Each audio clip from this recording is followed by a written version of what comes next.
오늘은 우리가 25일째 함께 같이 우리 나아갑니다. 우리는 오늘 어저께 말씀 이어서 이제 간음하지 말라라는 그러한 그 말씀에 이제 혼전 성관계와 독신에 대한 그러한 말씀을 같이 이렇게 나누도록 하겠습니다.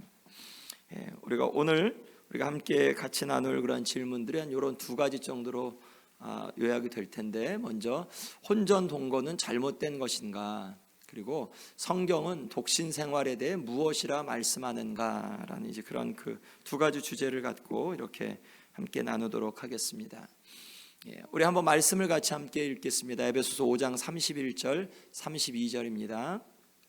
그러므로 사람이 부모를 떠나 그의 아내와 합하여 그 둘이 한 육체가 될지니 이 비밀이 크도다.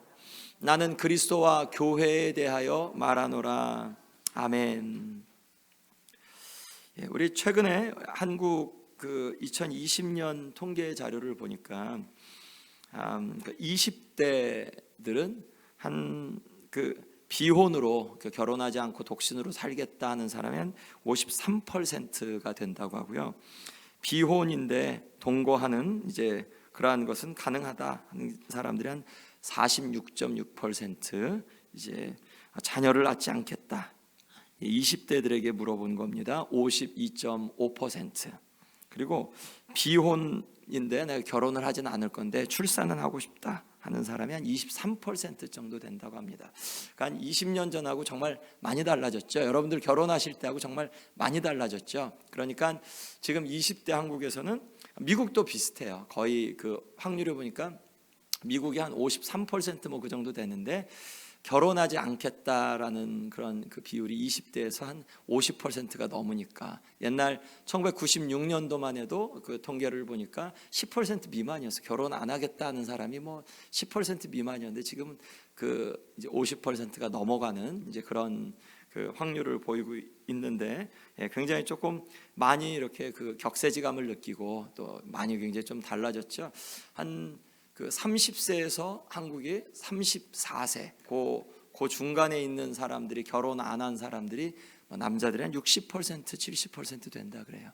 지금 저희 때가 보니까 저희가 한 결혼 정년기간 28, 29 정도였거든요. 그러니까 1990년대 말 정도에 중순 말, 요즘 같은 경우는 결혼 정년기가 35에서 막 37 뭐 그쯤 되나 봐요. 35 정도는 가야 이렇게 되는 것 같아요. 굉장히 좀 많이 달라졌습니다. 자, 우리 어저께 말씀하신 대로, 말씀 나눈 대로 간음하지 말라라는 말씀에서 성경에서 금지한 성행위가 뭐냐? 근친상간을 성경에서 금지하고 있다. 레위기서 18장 6절에 18절 말씀에서 어머니 계모, 여자 형제, 계모의 딸, 손녀, 고모, 이모, 며느리, 형수와 처제, 재혼한 부인의 딸과 손녀. 그런데 가만히 이렇게 보면 딸은 언급되지 않았죠. 거기서 당연하니까, 너무 당연하니까 딸은 언급이 되지 않아요. 근친상간에 대해서 하나님께서 금지하셨다. 이런 자들을 죽여라 라고 말씀하셨죠. 또 동성애에 대해서도 금지했죠. 레위기 18장 22절, 20장 13절 말씀, 그리고 로마서 1장 26절에서 27절, 디모데전서 1장 9절에서 10절 말씀에서도 이제 그것을 금지한 것을 볼 수 있겠고요. 자, 뿐만 아니라 이제 유추에서 혼전 성관계 같은 경우도 미혼 남녀의 성관계를 금지하는데, 발각되었을 때 둘은 결혼해야 되는 거. 아니면 딸의 아버지가 그 남자를 싫어하면 그러면 남자에게 벌금을 내고 이제 결혼을 안 시키는 거. 이런 식으로 해서 미혼 남녀 성관계를 금지했고요. 결혼 후 처녀의 증표가 없을 때는 돌로 쳐 죽이라고 이제 그렇게 말씀했었죠. 물론 이것은 모세 언약의 일부입니다. 그러니까 새 언약이 오면서는 이것이 바뀌어졌죠. 죽여야 되는 그러한 죄는 아니죠. 그렇지만 옳지 않은 것은 우리가 신약을 통해서도 확인이 되는 그러한 그 부분이죠. 신약에서는 음행을 피하라라는 말씀으로 그렇게 말씀하고 있습니다. 한번 같이 요 세 구절을 한번 읽어보겠습니다. 음행을 피하라. 사람이 범하는 죄마다 몸 밖에 있거니와 음행하는 자는 자기 몸에 죄를 범하느니라.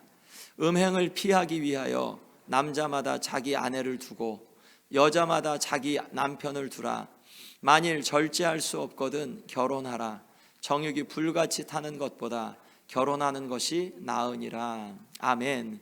그래서 이제 음행의 범주 안에 물론 이제 그러한 그 여러 가지 간음 뭐 그런 거 다 들어가는 거죠. 여러 개가 다 들어가는 거죠. 요즘 뭐 성추행, 성폭행 뭐 그런 것도 다 들어가고 이제 여러 가지가 다 들어가는 음행을 피하라라고 말씀하면서 음행하는 것은 사람이 범하는 것은 몸 밖에 있는데 근데 음행은 자기 몸의 죄를 범하는 거다. 왜냐하면 우리 하나님이 우리 안에 성전 삼고 계신다는 말씀 기억하시잖아요. 그러니까 그것은 우리 안에 죄를 범하는 거다라고 말씀을 하고요. 그래서 결혼해라. 음행을 피하기 위해서. 만약 음행하는 것 때문에 결혼 안 하는 것 때문에 음행을 하면 그러면 그것은 합당치 않다. 하나님 앞에 합당치 않다라고 말씀을 해주십니다.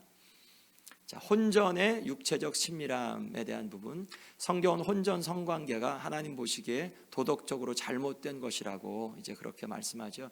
이 시대 가운데 아까 그 통계 자료 속에서 이제 결혼은 하진 않을 거다. 그런데 동거는 괜찮다라고 하는 그런 그 응답이 46.6%였죠. 20대. 그러니까 그것은 서로에게 책임 있는 관계를 갖지 않겠다는 그런 의미죠. 그러니까 그런 것은 하나님 앞에 보시기에 도덕적으로 잘못된 것이다.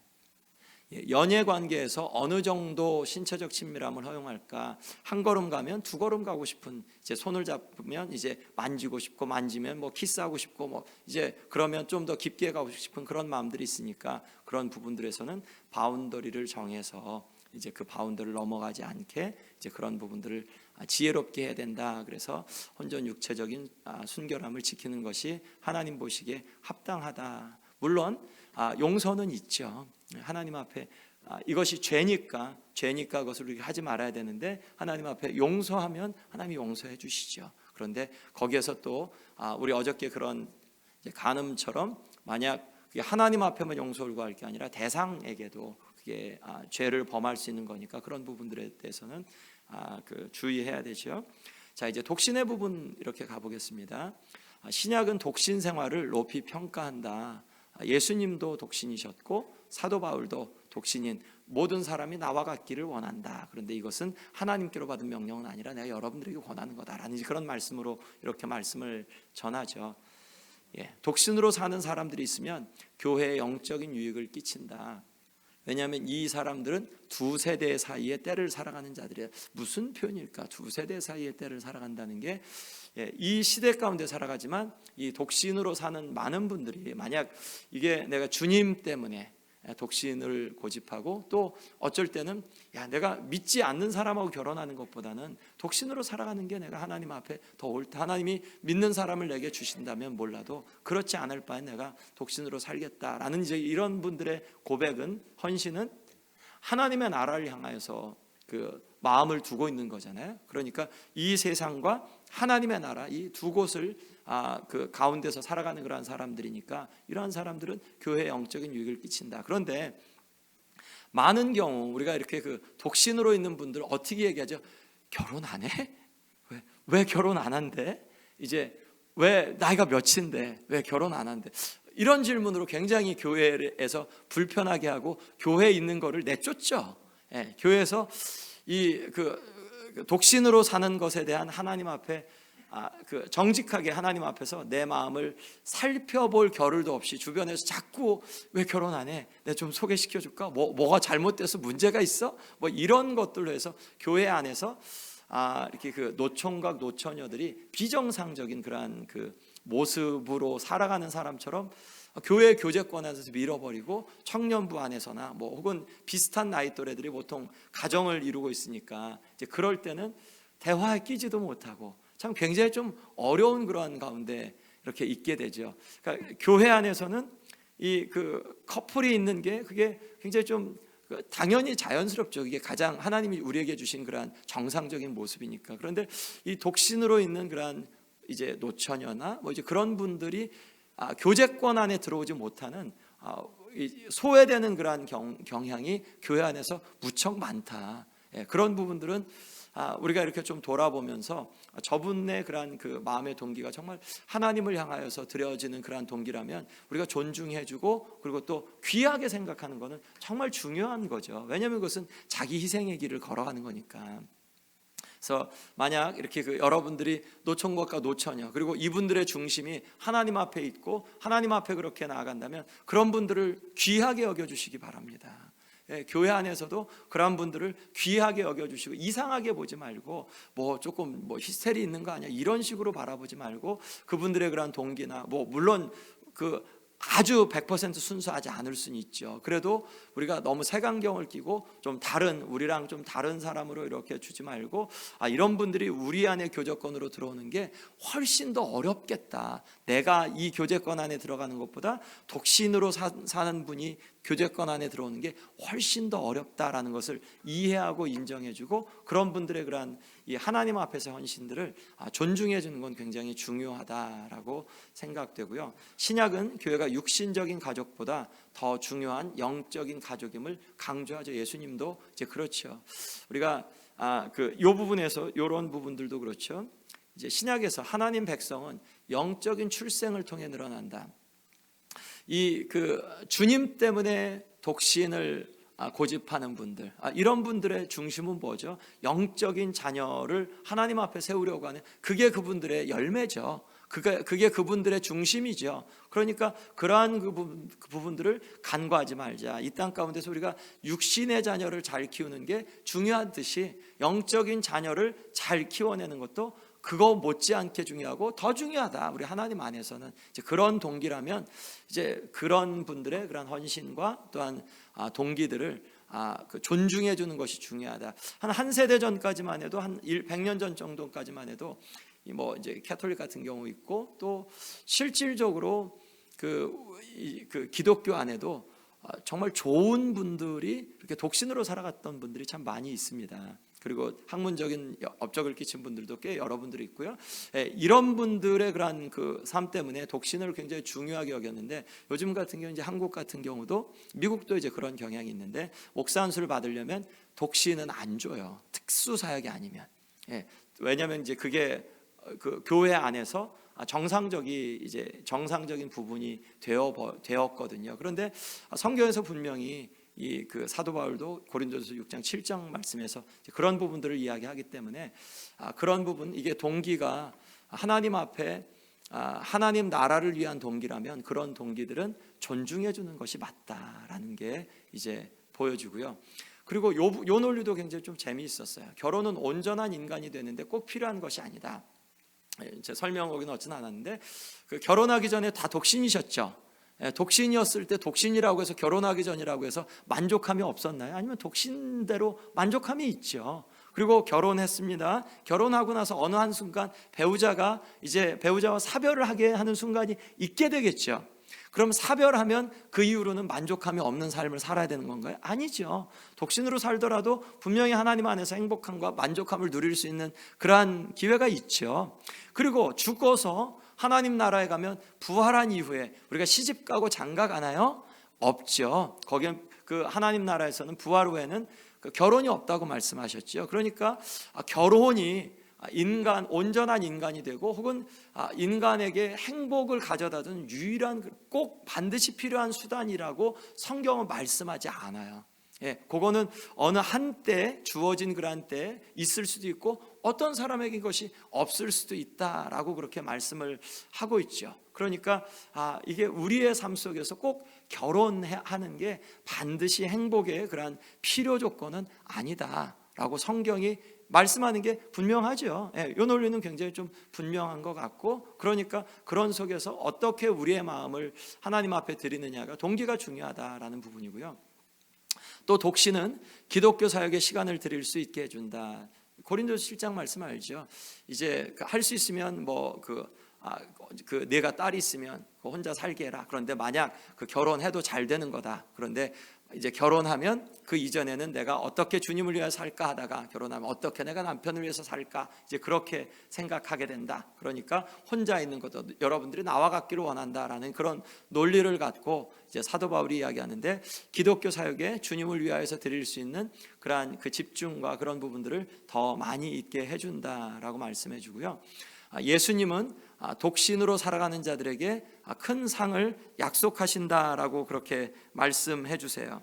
자, 마가복음 10장 29절 30절 말씀에서 나와 복음을 위하여 집이나 형제나 자매나 어머니나 아버지나 자식이나 전토를 벌인 자는 현세에 있어 집과 형제와 자매와 어머니와 자식과 전토를 100배나 받되 박해를 겸하여 받고 내세의 영광을 받지 못할 자가 없느니라 라고 그렇게 말씀하셨어요. 그래서 이 구절은 하나님을 섬기거나 충성을 다하기 위해서 결혼을 포기한 사람들에게도 분명히 적용되는 그런 말씀이라고 저는 그렇게 믿습니다. 또 뿐만 아니라 성경에 충실하기 위해서 불신자와 결혼하는 것을 그러한 기회를 거절하고 일생 동안 미혼으로 살아가는 그러한 그 여성들에게도 적용되는 그러한 구절로 보여집니다. 예수님을 위하여 또한 복음을 위하여 가족을 이룰 권리를 특권을 포기했기 때문에 라는 이제 그런 부분으로 이렇게 설명할 수 있는 부분이죠. 그래서 독신으로 사는 것 가운데 하나님 앞에 받을 그런 상도 있다. 동기가 무엇이냐가 중요하니까.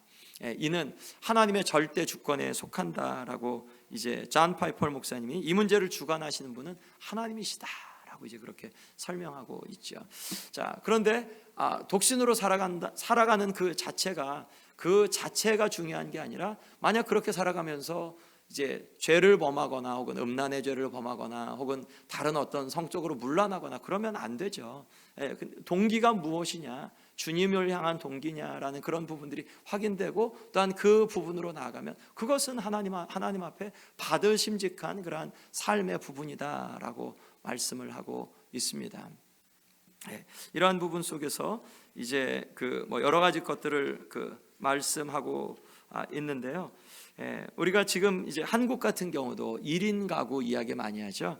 1인 가구가 30%가 넘는다고 합니다. 그러니까 10명 중에 3명은 혼자 산다는 거죠. 2인 가구까지 포함하면 62%라 그래요. 그러니까 한국 같은 경우는 혼자 살거나 2명이 사는 집이 10명 중에 6명, 과반이 훨씬 넘는 지금 그러한 상황이고, 그러니까 혼자 사는 사람들이 물론 이제 20대 청년들도 있고 30대 청년들도 있고 이제 사별한 분들도 60, 70대는 사별한 분들이 굉장히 많고 이제 그런 부분들이 있지만 이 독신으로 살아가는 사람들이 한국에 10명 중에 3명이 넘는다면 물론 이제 거기서 어떤 동기로 독신으로 살아가냐 여러 가지 동기가 있겠죠. 그러니까 젊은 사람들이 독신으로 살기를 원하는 것은 경제적인 문제, 그리고 또 내가 결혼해가지고 행복할 자신이 없어. 그리고 또 내가 정말 결혼해서 제대로 이렇게 경제적 집을 장만하며 살 수 있을까? 이제 그런 부분들, 또 이제 여자들 같은 거 경력 단절에 대한 그런 그 부분들, 자녀 키우기 한국에서 너무 힘들어. 여러 가지 그런 요인들을 갖고 있죠. 그리고 가사 노동을 내가 해야 되는 거 그거 귀찮게 내가 어떻게 결혼을 해? 이런 부분들도 있을 거예요. 그러니까 자유보다는 구속이 더 많다라는 그런 판단 때문에 이제 그렇기도 하는데, 이제 그런 속에서 얼마나 많은 만약 한국에서 3명 30% 혹은 2인 가구가 60%라면 미국은 다른가요? 미국도 많이 비슷한 부분이죠. 그러면 교회 안에서는 이러한 혼자 사는 분들에 대해서는 어떻게 해야 될까? 우리는 또 같이 살면서 어떻게 해야 될까? 여러분, 저도 이렇게 독신이잖아요. 근데 이제 그러면서 제가 교회에서 이렇게 보니까 이게 교회 그런 스몰 소그룹이든 구역이든 이렇게 할 때 보통 보면 부부로 사는 게, 부부가 있는 게 사실은 정상이잖아요. 그게 하나님이 우리에게 주신 것. 그런데 그러니까 혼자 사시는 분들이 어쩔 때는 이렇게 좀 막 남편 이야기하고 아내 이야기하고 할 때는 조금 뻘쭘할 수도 있겠다라는 이제 그런 생각들을 제가 혼자 살아보니까 그런 게 이렇게 더 잘 보이게 되더라고요. 그런 부분들도 굉장히 많겠다. 그리고 그게 한두 사람 아주 이전처럼 3%, 5%면 조금 그냥 관심을 기울일 정도인데, 지금 만약 30%라면 이건 굉장히 참 큰 그런 포션이고, 그리고 이런 부분들은 좀 큰 관심을 가져야 되는 부분들이다라는 그런 생각들을 이렇게 하게 되었어요. 자, 상대를 찾지 못한 미혼에 대해서는 어떻게 하냐? 지금은 이제 교회에서 거의 대부분 떠나갔죠. 제가 대학 다니고 그럴 때만 해도 교회 안에 그런 노처녀 누나들 많았거든요. 그 당시 제가 20대 중반이면 이제 30대 초반, 20대 후반, 30대 초반만 해도 노처녀라 그랬거든요. 누나 청년에 와서 좀 같이 하자 그래도 야 니네들이랑 어떻게 어울리니 뭐 하고 이제 안 오셨거든요. 20대 후반, 30대 초반 이제 그때만 해도 교회 안에 그런 소위 노처녀라고 하는 분들이 많았는데 이제 교회 안에 조금 잘 없어요. 그냥 교회를, 왜냐하면 교회 안에서 같이 이렇게 어울릴 수 있는 그런 저기가 안 되니까 교회를 떠나거나 혹은 떠나더라도 그냥 조용하게 예배를 드릴 수 있는, 별로 이렇게 나에 대해서 묻지 않는, 이제 나의 그런 사생활에 대해서 별로 간섭하지 않는, 왜냐하면 한국 교회에서는 너무 막 코치코치 캐먹고 뭐 어떻게 하고 왜 결혼 안 하는지 뭐 이제 그런 걸 자꾸 물어보니까 이제 그런 부분들이 조금 많은데 합당치 않은 부분인 것 같아요. 그런 부분에서 물론 이제 안타까웠고 관심의 그러한 부분이지만, 관심을 갖기 때문에 그런 질문을 하지만 그래도 그런 부분들에 대해 상처가 될 수 있고 배려를 하는 그런 마음들이 좀 필요하다. 미혼하면 쟤 언제 결혼한대? 라고 교회 짐처럼 생각하는, 우리 교회에 뭐 노처녀가 몇 명 있어, 뭐 이게 교회 짐이 아니죠. 오히려 교회 축복이죠. 결혼 안 하고 그렇게 오랫동안 교회를 다니시는 분들이 결혼 안 하고 하신 분들의 신앙이 깊죠. 그리고 하나님 앞에 충성하고 헌신하는 부분들이 굉장히 많죠. 그리고 결혼도 중요하지만 독신의 중요성과 독신의 선함도 우리가 함께 강조해야 된다. 왜냐하면 성경은 함께 강조하니까. 결혼이 중요하죠. 그게 정상입니다. 그런데 독신도 어쩔 때 하나님께서 하나님의 주권 속에서 어떤 사람들에게 허락해 주시는 것이 있거든요. 그러면 이 독신도 하나님 앞에 합당한 이유로 하나님 앞에 전심으로 나아가기 원하는 그러한 동기로 나아갈 때는 또 하나님 앞에 그것도 정말 귀한 사람으로, 또한 축복의 그러한 대상으로 우리가 그렇게 받아줄 필요가 분명히 있다라고 이 웨인 그루덤 책에서 그렇게 강조하는데 저는 굉장히 동의합니다. 그런 부분에서 결혼 비율의 하락, 1960년만 해도 72%, 이제 2021년에는 50.5%, 우리 한국의 경우 50.5%가 이제 지금 그렇게 결혼하고 있으니까 그렇죠. 2명 중에 1명밖에 결혼을 안 하는 거니까 2명 중에 1명은 결혼을 안 하는 거죠. 그러면 이게 지금은 이제 정상이 되어버린 거죠. 이게 큰 다수가 되어진 거니까 그런 속에서 우리가 상대를 찾지 못한 미혼 그리스도인들, 그러한 사람들에 대한 배려와 또한 이해와 또한 하나님 안에서 그렇게 하는 것이 중요하다. 이유는 그런 거죠. 결혼에 관심이 감소되어진 것, 또 혼전 성관계가 있으니까 이전에는 이제 이제 그런 부분 때문에라도 남자들이 내가 정말 결혼해야 돼. 그런데 이제는 그러지 않아도 되니까 굳이 이렇게 결혼까지 안 해도 되는 것. 외설물도 그렇다고 하고요. 결혼이 번거롭다는 그런 인식도 있기도 하고요. 그런 부분들이 있고요. 이런 웨인 그루덤이 이렇게 썼는데 이런 얘기를 해봤어요. 결혼하고 싶지만 그렇게 할 수 없는 사람들, 우리 그렇죠. 결혼을 위해서 기도해 주십시오. 5년, 10년이 돼도 결혼을 아직 못하고 있는 그런 자매들이나 형제들이 있었어요. 있고, 그런 분들에 대해서는 어떻게 우리가 받아들여야 되는가? 이런 분들에게는 웨인 그루덤이 쓴 책에서는 이렇게 이야기합니다. 저는 굉장히 동의하는데 참 지혜롭게 잘 썼다라고 생각하는데, 로마서 8장 28절 말씀, 하나님을 사랑하는 자 곧 그 뜻대로 부르심을 입은 자들에게는 하나님이 모든 것을 합력하여 선을 이룬다라는 말씀 기억하시잖아요. 결혼을 하기 원하는데 마땅한 상대가 없어요. 그러면 이것도 이 개인에게는 굉장히 큰 아픔이고 또 굉장히 참 큰 슬픔이고, 또 하나님 하나님 나 결혼하고 싶은데 왜 하나님 이런 걸 허락하지 않으시는지에 대한 이제 그런 부분들을 갖게 되죠. 그러면 이 말씀에서는 하나님이 참되시다는 그런 확신은 말씀 속에서 우리가 있잖아요. 그러면 하나님은 참되셔요. 그런데 내가 결혼하기 원하고 그런데 마땅한 상대가 없어요. 이러면 이 사람에게는, 이 미혼 이 그리스도인에게는 하나님이 참되시다는 이제 그것을 하나님이 그것을 증명하게 하시는 이제 그러한 믿음의 시험 가운데 있게 되는 거다. 하나님이 시험 문제를 준 거죠. 이 미혼에게는 너 내가 참된 걸 믿니?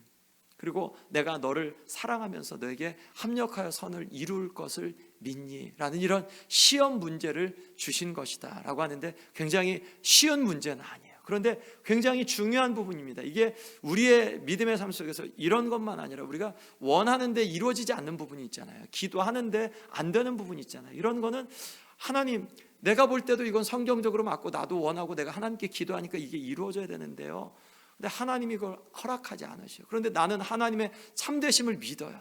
그러면 이것은 하나님이 나에게 주신 시험 문제예요. 너 이런 상황 속에서 내가 너를 인도하는 걸 믿니? 그리고 내가 너에게 합력하여 선을 이룰 거를 믿니? 이거는 우리에게 주시는 믿음의 시험 문제인데, 이런 시험 문제 종종 받으시죠. 지금도 그 문제 풀고 계시지 않나요? 저도 한 두세 문제, 중요한 문제들을 풀고 있어요.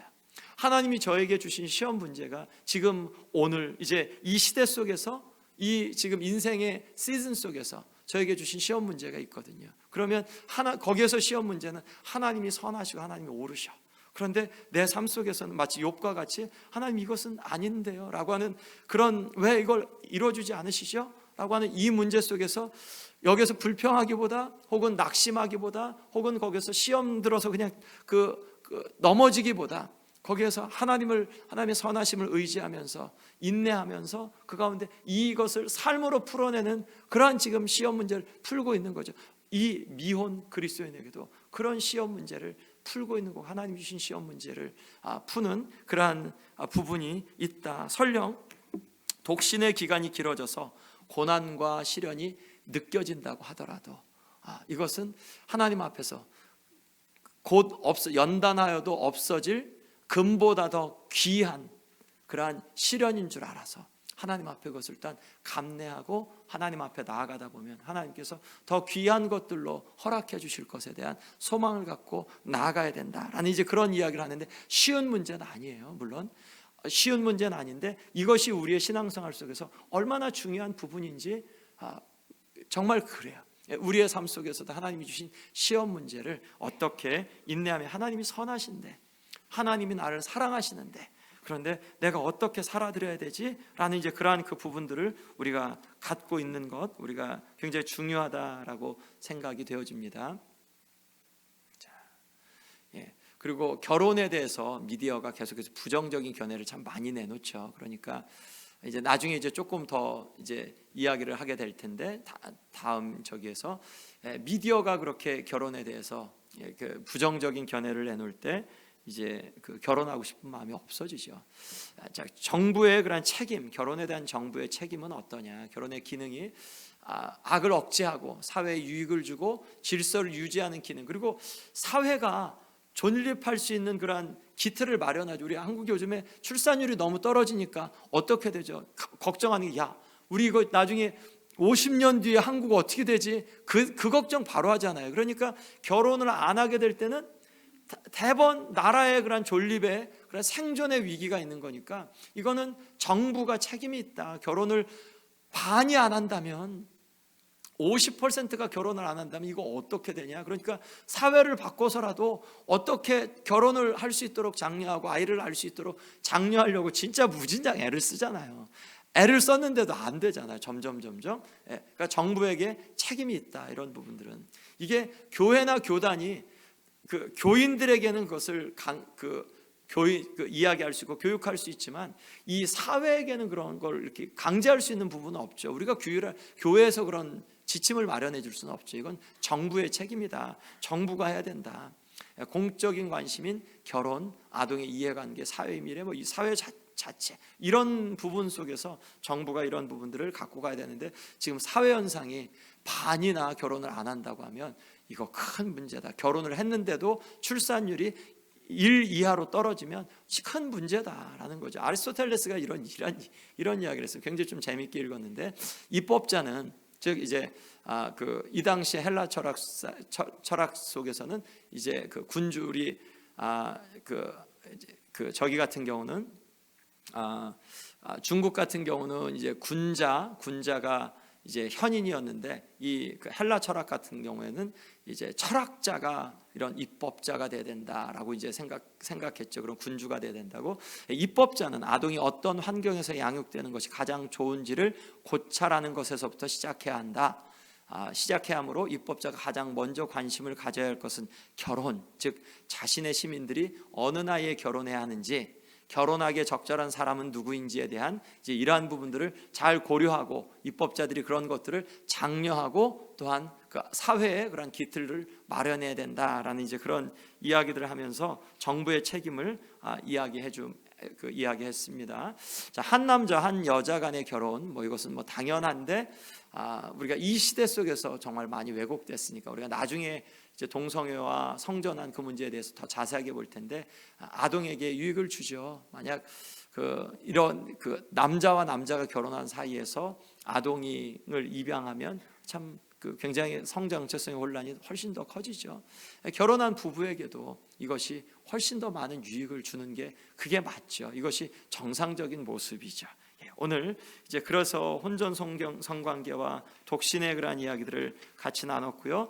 하나님께서 우리에게 주신 그러한 계명, 간음하지 말라, 음행을 피하라, 음행을 저지르지 말라 라는 그러한 그 말씀을 하시면서 우리가 성령을 모시고 있으니 성결할 것에 대해서 그렇게 하나님께서 저와 여러분들에게 권고하시는 그러한 음성을 듣고 주님 앞에 성결한 삶을 살아내시기를 예수 그리스도의 이름으로 간절히 축원드립니다. 기도하겠습니다. 주의 은혜를 감사합니다.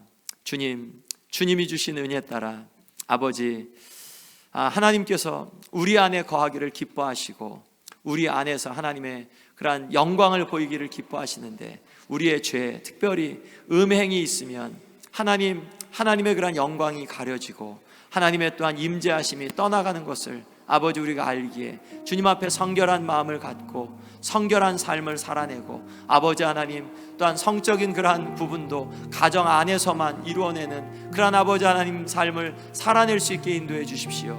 우리 아버지 하나님, 주님께서 주신 그러한 계명이 옳고 우리에게 주신 교훈이 참됨을 믿습니다.